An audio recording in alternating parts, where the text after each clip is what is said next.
Assalamualaikum warahmatullahi wabarakatuh. Kembali lagi di channel Berita Mistis. Untuk kisah kali ini masih melanjutkan dari kisah sebelumnya, yaitu sebuah kisah yang ditulis oleh Dioseta. Sebuah kisah yang berjudul Gerbong 13. Sebelum kita lanjut ke ceritanya, tekan dulu tombol like video ini dan jangan lupa tekan juga tombol subscribe channel ini dan nyalakan juga lonceng notifikasinya agar tidak ketinggalan cerita-cerita baru dari channel ini. Dan bagi teman-teman yang ingin membaca langsung ceritanya dan ingin membaca koleksi cerita-cerita lain dari Dioseta, nanti silakan saja kunjungi linknya yang nanti akan saya sertakan di kolom deskripsi. Dan seperti apa untuk kelanjutan kisah ini? Langsung saja kita simak berikut ini.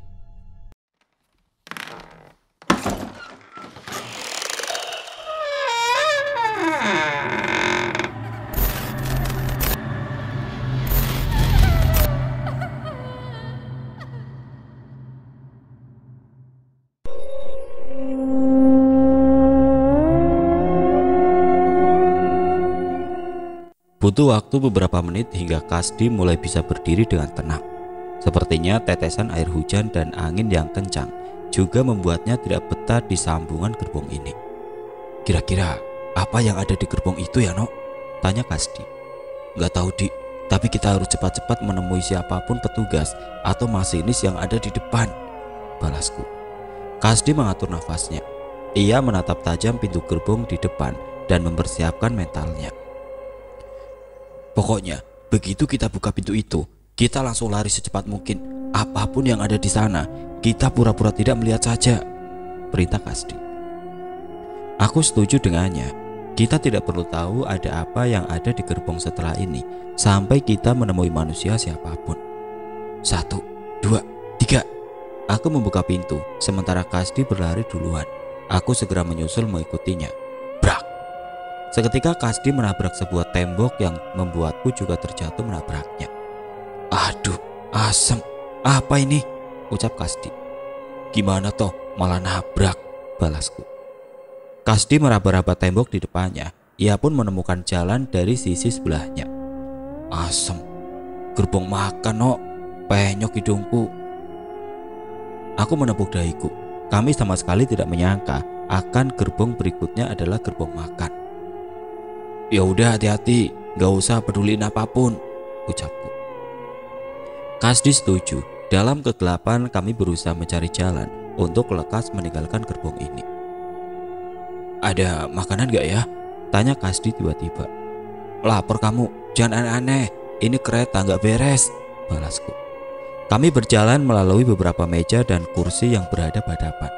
Sebenarnya kami merasa tidak ada hal aneh di tempat ini, namun kami melihat segelas kopi yang masih panas tersaji di salah satu meja. "Kopi, Nok, masih panas," ucap Kasdi. "Berarti tadi ada orang di sini," balasku. Kasdi mengangguk. Kami pun merubah rencana kami dan mencari orang tersebut. "Permisi, Mas, Mbak, siapapun, ada orang di sini." Kami mencari perlahan ke setiap meja dan bangku di bawahnya, namun tidak ada petunjuk apapun. Tidak menyerah, kami pun melompat ke dalam meja bar, tempat yang membatasi petugas restorasi dengan penumpang.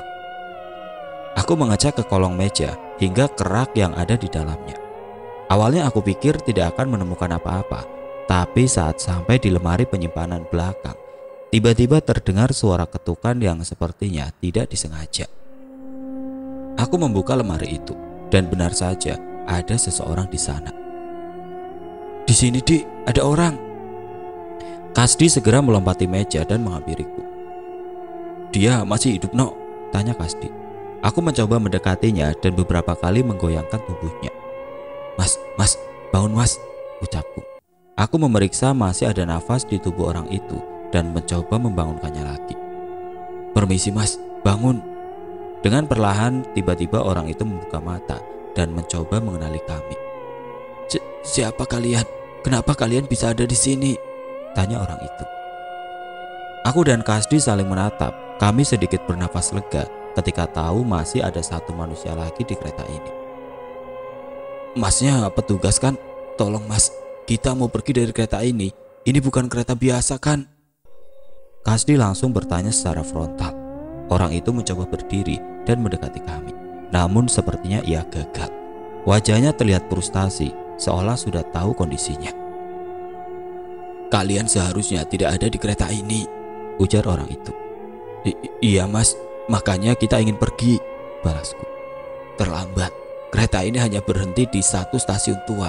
Setelahnya kereta ini akan berjalan terus melalui jalur khusus," ucap orang itu. "Jalur khusus? Maksudnya mas?" "Harusnya kalian sudah tahu kan apa yang dibawa kereta ini." Petugas itu memandang mata kami memastikan. Iya mas," jawabku sambil menelan ludah. "Mayat-mayat itu," Kasdi memperjelas. Petugas itu pun mengangguk. "Itu mayat apa mas?" tanyaku. "Harusnya kalian sudah tahu tentang kereta ini. Kereta yang memang dikhususkan untuk mengangkut tumbal untuk proyek raksasa," jelas petugas itu. Walaupun sudah menduga, aku dan Kasdi tetap saja merinding saat mendengar pembenaran dari petugas itu. "Gila, sebanyak itu mayatnya?" tanya Kasdi.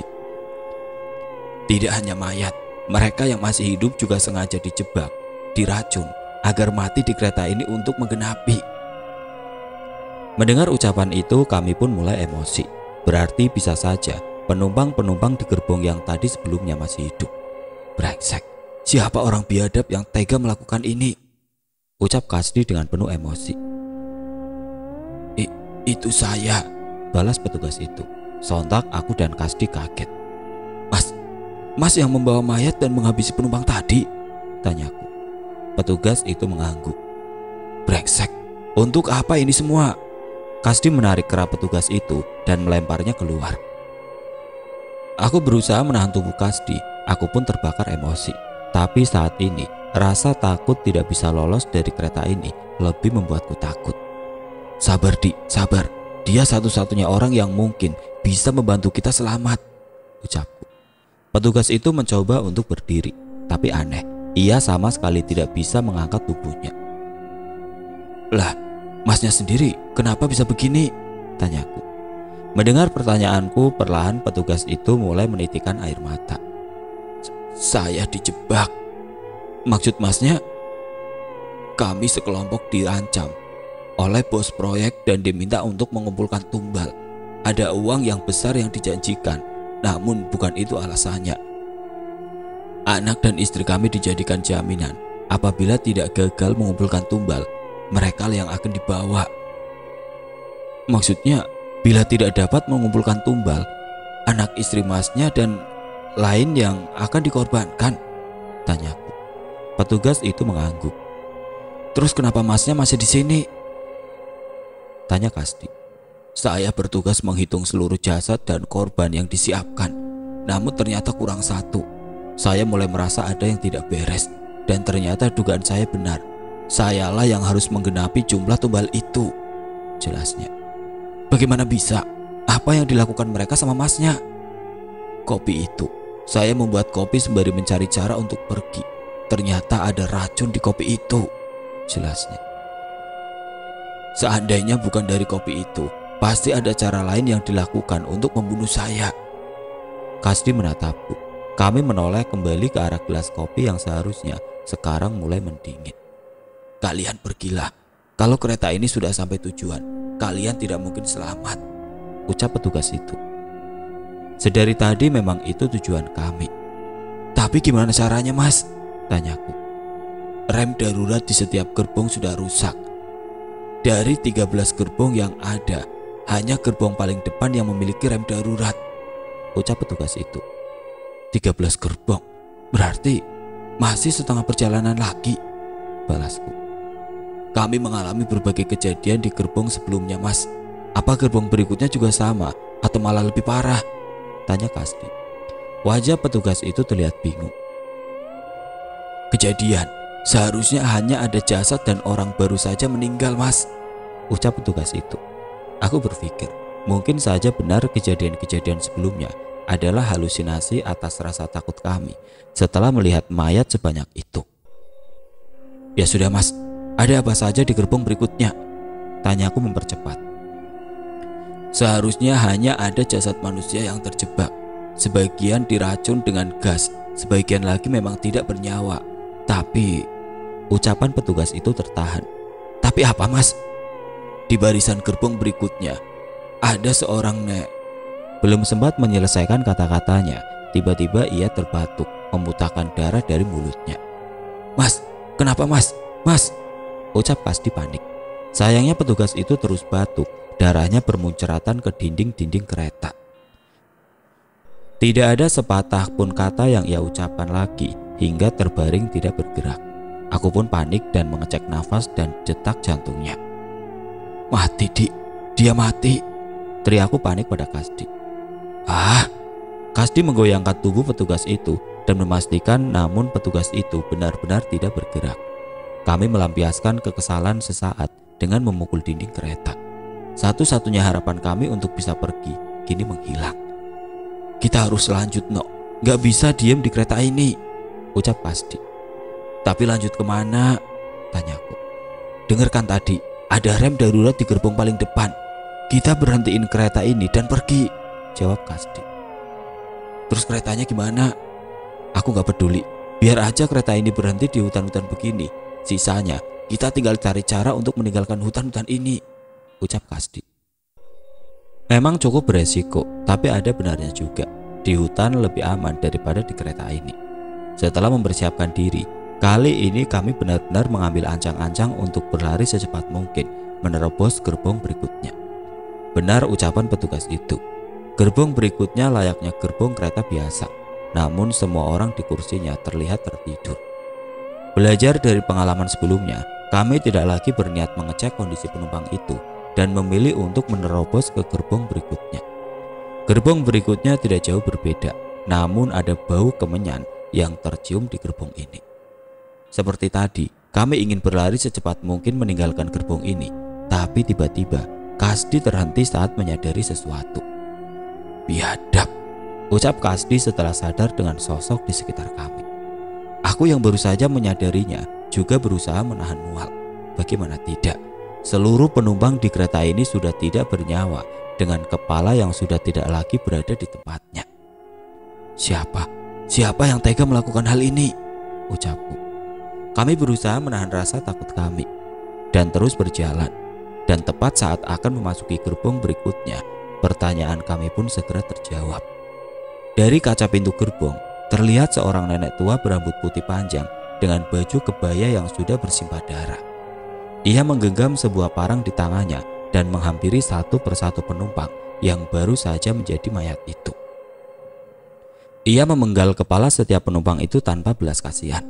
Sebaliknya, ia malah tertawa seolah menikmati apa yang ia lakukan itu. Suara tawa nenek itu menggema hingga keluar. Ia mengangkat kepala penumpang itu dan menikmati tetesan darahnya. Edan, dia siapa, No? Gak waras dia, ucap Kasdi. Samar-samar aku teringat wujud nenek yang kulihat saat hendak menaiki kereta ini. Gak tahu, Dik, yang jelas dia berbahaya, jawabku. Terus gimana cara kita ngelewatin gerbong itu? Tidak ada jalan lain di tengah hutan malam itu dan cepatnya kereta melaju. Kami memutuskan untuk memanjat gerbong untuk melewati nenek-nenek itu. Kamu bisa naik ke atas? Tanyaku pada Kasdi. Bisa, dengan luka segini mah gak seberapa, balasnya percaya diri. Aku membantu Kasdi naik terlebih dahulu. Setelahnya aku memastikan nenek itu tidak menyadari keberadaan kami dan menyusulnya naik ke atas. Aku pernah beberapa kali menaiki atas gerbong kereta, namun biasanya di siang hari dan tidak pernah secepat ini. Saat ini kami berhati-hati sembari merangkak di gerbong, menahan terpaan angin dan air yang terasa tajam di wajah kami. Suara nenek itu masih terdengar. Hal itu seolah menandakan ia baru saja memenggal satu jasad penumpang lagi. Hati-hati, No, jangan sampai kedengeran sama nenek itu, peringat Kasdi. Iya, kamu juga, awas, licin. Walau cukup lama, kami pun akhirnya sampai ke ujung gerbong.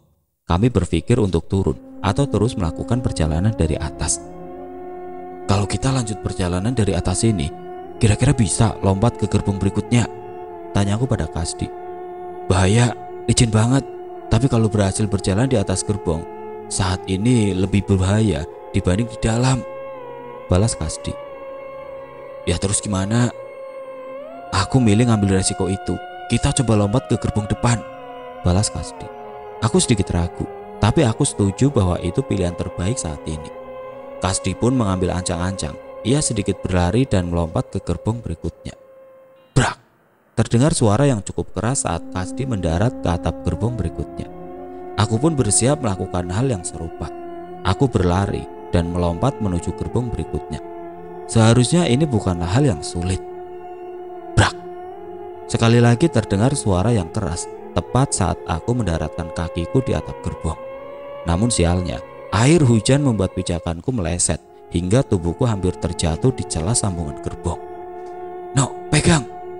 teriak Kasdi menjulurkan tangannya. Dengan sigap aku meraih tangannya dan beberapa kali menendang dinding tembok untuk naik kembali. Aku selamat. Jantungku berdegup kencang membayangkan bila aku terjatuh dan tergelincir ke hutan. "No, Kusno." Aku mengatur nafas mencoba menenangkan diriku kembali. "No, itu no." Kasdi memukul pundakku sembari menunjuk ke bawah. "Apaan, Di?" tanyaku bingung. Aku pun memperhatikan arah kemana jari Kasdi menunjuk. Sial, dari kaca pintu gerbong yang kami lewati sebelumnya, terlihat nenek itu menatap ke arah kami. Kita ketahuan, Di," ucapku. Wajah nenek itu terlihat marah, matanya melotot sembari menggenggam parang di tangannya. Ia membuka pintu gerbong itu seolah bersiap mengejar kami. Lari terus," perintah Kasdi. Sekuat tenaga kami berlari dengan hati-hati. Samar-samar terdengar langkah yang sama dari bawah, seolah mengikuti kemana arah kami. Kami melompat ke gerbong berikutnya, dan benar saja nenek itu sudah berada di ujung gerbong sebelumnya mengejar kami. "Berhenti, kalian semua harus mati, tidak ada yang boleh hidup." Terdengar suara teriakan nenek itu yang terdengar jelas di telinga kami. Sudah jelas, nenek itu punya kekuatan aneh. Kami tidak memperdulikannya dan terus berlari sehati-hati yang kami bisa. Namun sialnya, tepat di ujung kereta ini, wajah nenek itu muncul dan berusaha menaiki atap gerbong. "Gila, nenek itu Di," teriakku. Kakiku lemas melihat keberadaan nenek itu. Kasdi yang berada di depanku terlihat gentar melihat nenek yang tua yang menyeret parang sambil tertawa terkekeh. "Nek, jangan, Nek. Kita tidak bermaksud apa-apa. Kita hanya ingin pergi," ucap Kasdi. "Terlambat. Kalian sudah melihat semuanya," balas nenek itu. Nenek itu pun berjalan perlahan mendekat ke arah kami. "Gimana, Di? Kabur lah, No. Tapi gimana?" Kasdi melihat ke arah sekitar. "Lewat samping," ucapnya. "Gila kamu. Jatuh langsung mati kita."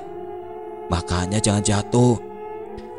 Aku tidak bisa berpikir lagi. Kami pun spontan turun lewat samping di sisi berbeda dan merambat dengan pijakan kisi-kisi jendela. Aku sekuat tenaga menggenggam pinggir atap dan merayap perlahan. Ini sulit, sangat jauh berbeda dari adegan-adegan yang sering kulihat di film. Aku merayap perlahan, namun sialnya, tiba-tiba dari atas wajah nenek itu muncul di tengah hujan sembari mengacungkan parangnya. Aku menghindari dengan melepaskan salah satu genggamanku, namun salah satu bahuku terluka, tidak mampu menghindar. "Tahan, Kusno, aku berhentikan kereta ini," teriak Kasdi yang kembali naik. Aku tahu tujuan Kasdi bukan berlari lebih dulu, melainkan untuk memancing nenek itu. Benar saja, nenek itu terpancing dan kembali mengejar Kasdi. Aku memperbaiki posisiku dan kembali ke atas. Kasdi melompat ke gerbong berikutnya. Sialnya tidak seperti bentuk tubuhnya. Nenek itu mampu mengimbangi kecepatan Kasdi dan ikut melompat. Dengan menahan lukaku dan mengejar mereka, tapi sepertinya nenek itu punya rencana lain. Ia menarik sebuah tusuk kondinya, mengambil sebuah boneka jerami dari dalam kebayanya dan membacakan mantra sambil menatap Kasdi. "Mati kamu." Nenek itu menusuk boneka jerami itu. Bersamaan dengannya, Kasdi yang berada di depannya terjatuh. Samar-samar aku melihatnya memuncratkan darah dari mulutnya. "Kasdi!" teriakku. Kasdi berusaha berdiri. Ia masih ingin mencoba berlari, meraih gerbong terakhir. "Sudah, Kasdi. Jangan bangun, Kasdi!" teriakku menyadari sesuatu. Nenek itu kembali menusukkan tusuk kondenya. Kasdi pun kembali terjatuh tengkurap. "Nenek brengsek, biar aku lepaskan gerbong-gerbong ini," teriakku yang bersiap melompat ke sambungan gerbong. Berhasil. Nenek itu mengalihkan pandangannya ke arahku. "Jangan berani-berani kamu," teriak nenek itu mengancam. "Aku tidak bercanda, akan kulepas gerbong-gerbong ini." Nenek itu menatap marah ke arahku. Aku harus memastikan nenek itu tidak menatap ke arah Kasdi. "Kusno, sekarang!" Tepat dengan ancang-ancang dari Kasdi, aku pun melompat ke arah sambungan gerbong. Bersamaan dengan itu, kereta ini melewati terowongan jembatan yang dengan sekejap menghantam tubuh nenek sialan itu. "Mati kau nenek brengsek," ucap Kasdi. Tepat saat melewati terowongan jembatan itu, seketika wajah nenek itu sudah ada di depan wajahku yang jatuh terduduk. Tidak, bukan nenek itu. Itu kepala nenek itu yang terpisah saat menabrak terowongan jembatan tadi. "Ah, nenek sialan."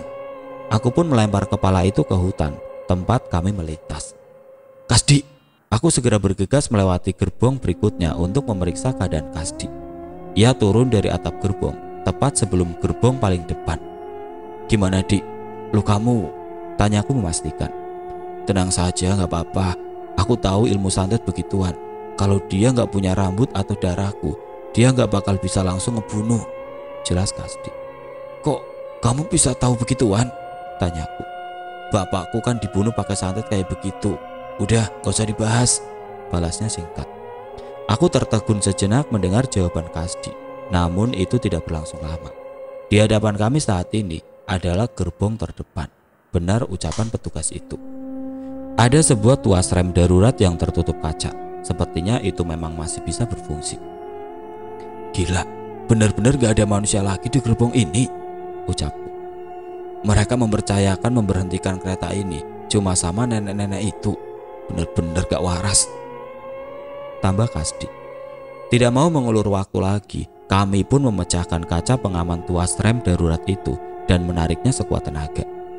Berhasil. Kereta mulai melambat walaupun dengan kasar. Kami merasakan beberapa tubrukan dari gerbong-gerbong belakang. Mungkin saja ada beberapa gerbong yang terlepas dari rel.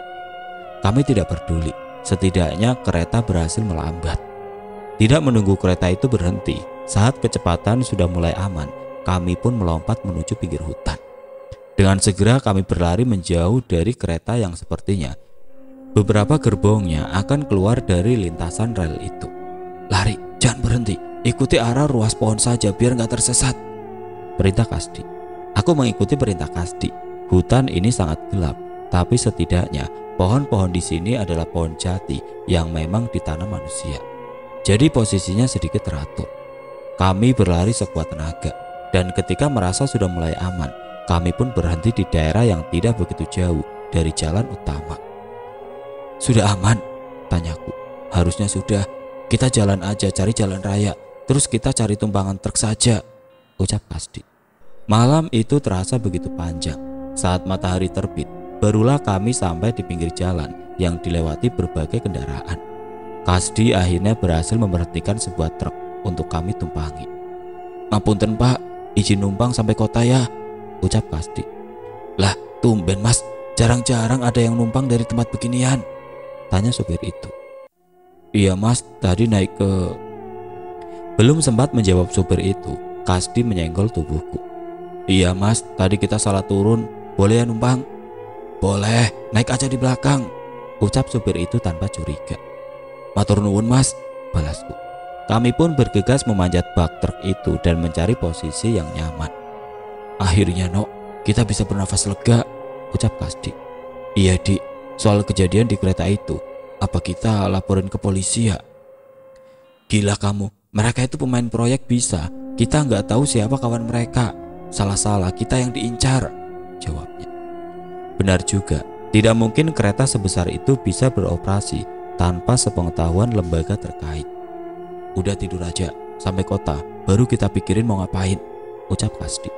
Aku pun bersiap untuk tidur, tapi belum sempat untuk itu, tiba-tiba Kasdi menatapku dengan aneh. "Nok, yang kamu tidurin itu, kantong apa? Besarnya kok nggak wajar?" tanya Kasdi. Sontak aku kembali terduduk dan memastikan apa yang dimaksud Kasdi. Tidak mungkin kantong seperti di gerbong kereta tadi juga kami temukan di sini. "Bercanda No, udah tidur," Kasdi tertawa terkekeh merasa berhasil mengerjaiku. Aku membalasnya dengan melemparkan sepatuku yang basah kepadanya. Sial kamu, awas tak balas kamu nanti, ucapku kesal. Truk yang kami tumpangi melaju dengan tenang menuju kota. Kisah mengenai kereta yang mengangkut puluhan tumbal itu pun kami putuskan untuk kami simpan dan tidak kami ceritakan ke siapapun, selain mungkin akan membahayakan kami. Lagi pula, apa ada yang akan percaya?